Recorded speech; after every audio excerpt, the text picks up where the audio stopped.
Hi, we're looking at God's Christmas gift to us. Today, it's the gift of hope.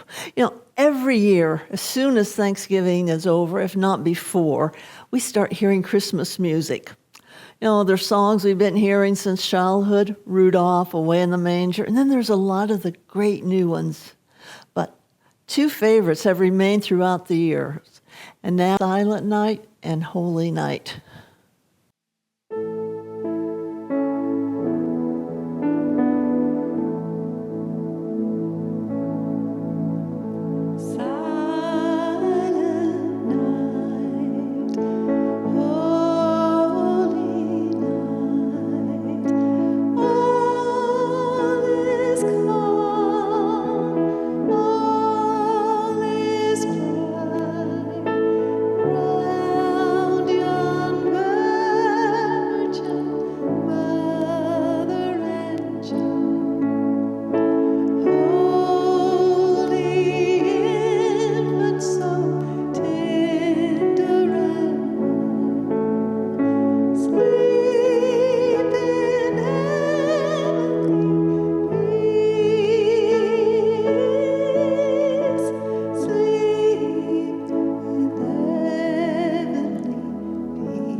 With the holidays around Christmas, there's a lot of traveling that goes on.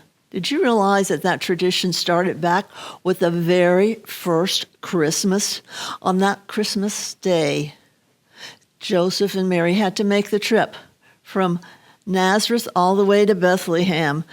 Luke 2:1 says, "And it came to pass in those days that a decree went out from Caesar Augustus that all the world should be registered." And so Joseph went out. He was in Rome, a long way from Bethlehem, when he made that decree. But Caesar ruled that all the civilized world should be included.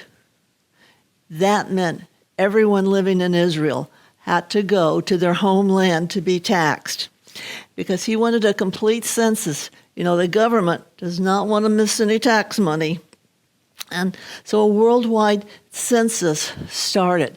And for this to be a worldwide census without social media or any other form of mass communication, it had to be issued well in advance of the message that Gabriel came to deliver to Mary, that she was going to have the Son of God. Do you see how God planned each and every detail? Luke 3:5 says, "So all the world went to be registered, everyone to his own city. Joseph also went up from Galilee, out of the city of Nazareth, into Judea, to the city of David, which is called Bethlehem, because he was of the house and lineage of David, to be registered with Mary, his espoused wife, who was with child. God used an ungodly ruler to fulfill his purpose. And do you think about it? God will use people to bring about his plan for you. Now, when he did this, Caesar had absolutely no thought or any idea that he was being used by God. Let me ask you, how do you feel about God using people that don't believe in him? But that's what God does. He will use everything and every person to bring about his will for his glory and for your good. And, not only that, look at all the people that had to be inconvenienced. Everybody that had to travel to their place where their ancestors were born, all because God wanted Mary and Joseph to make that trip to Bethlehem. You know what? God inconvenienced a lot of people, including Mary and Joseph. And that means sometimes he's going to even inconvenience you to bring about his will in your very own life. So God's ordained Caesar's census. It forced Mary and Joseph to leave Nazareth and to travel to Bethlehem, Joseph's ancestral home, to fulfill a prophecy that was given in the Old Testament by a man by the name of Micah, maybe 700 or 800 years before this. Micah 5:2 says, "But you, Bethlehem Ephrathah, though you are little among the thousands of Judah, yet out of you shall come forth to me the one to be ruler in Israel, whose going forth are from old, from everlasting." You see, Micah spoke of a ruler that was going to be born, and he said he's going to come from of old, from everlasting. This means from the very days of eternity, before the foundation of the world, before anything was created. Micah was able to foresee that this eternally existing one was to be born in Bethlehem. Why Bethlehem? Remember, it says that you're a little city. Why not Jerusalem, where the king ruled, rather than that tiny little place in Bethlehem? Well, first of all, it was where not only King David lived, but where he was born. He grew up there. He was born there. His family was from there. And in order for this child, the Son of God, to come from the house of David, he had to be born in the place where David was born. But the second thing is, Bethlehem in Hebrew means the bread house. And the bread house means Bethlehem is the place where you go to get your bread. Now you might think, well, what does that have to do with Christmas? And basically, what does it have to Jesus? Jesus identified himself in the New Testament as being, "I am the bread of life." Jesus was born in the physical place that bread comes from, so that he could spiritually be the one to give the bread. God plans everything out. And Luke 2:6 says, "And so it was that while they were there, the days were accomplished for her to be delivered." That night, the gift of hope was delivered.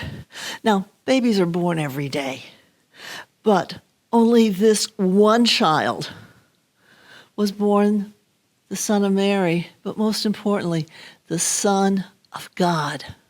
God, the Creator.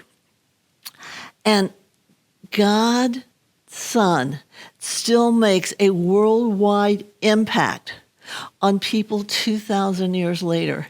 No other child does that. No other person that was born after they die can affect and change the lives of people the way that Jesus Christ did. Oh, even as Micah spoke about the eternally existing one, the difference for you and for me continues today. And it continues throughout all eternity.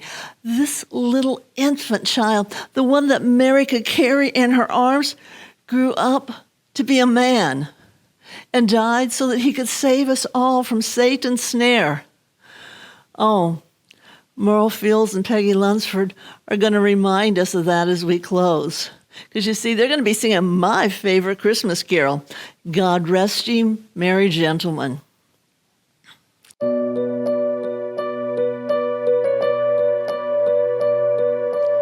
rest ye